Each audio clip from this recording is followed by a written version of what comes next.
Hi, my name is Judith Sullivan. I work with newborns to oldborns. Newborns I want to focus on today. They're about newborn to 3 months old because those are the ones that seem to have the most issues.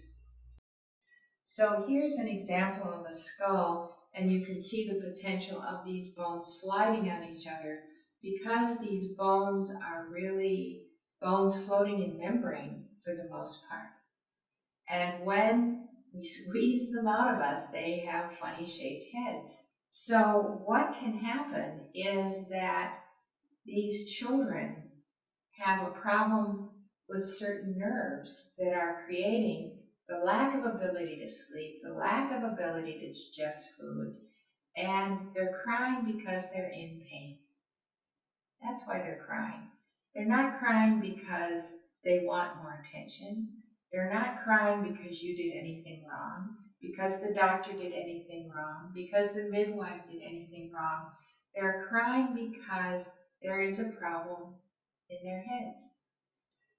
Here you have a more symmetric head, where the bones have come back into symmetry. In most of us, I don't think symmetry has happened to most of us, because if you look at most of us, we have one eye higher than the other, we have one eye more shallow than the other, we have a nose that's pointed in one direction or another. So with good treatment, now there are fabulous, I love the Malaysia League. I had their number and I called them 24/7 when I had my children. The lactation consultants are brilliant, but sometimes the problem is with the infant and not with the mother, or the lack of experience of the mother, or the fear of lack experience of the mother. And it can be an easy fix. With colic, that is a problem with the compression of the cranium, the first cervical vertebrae, onto the occiput. Now, with infants, they have way more bones than we do because their bones haven't fused yet. We have one occipital bone. Their occipital bone is in 4 pieces. And this is the area of the skull where you have the most nervous system issues. So the vagus nerve, when it is unhappy, and nerves have a loud voice when they're unhappy. They are the Goldilocks of the body. They don't like to be too hot. They don't like to be too cold. They don't like to be too tight. They don't like to be too loose. They like to be just right.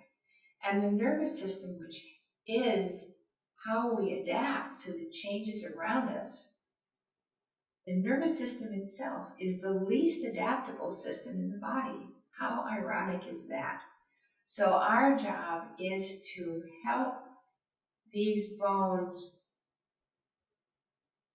by taking out some of the stress that was left in the bones from the birth process. And a good craniosacral therapist can do this usually in 1 to 3 sessions. I think that we need to work with children and understand that what's happening with them is not our fault, is not their fault. But after you help a colicky child sleep, which means the parents sleep as well, the parents decide to keep the child.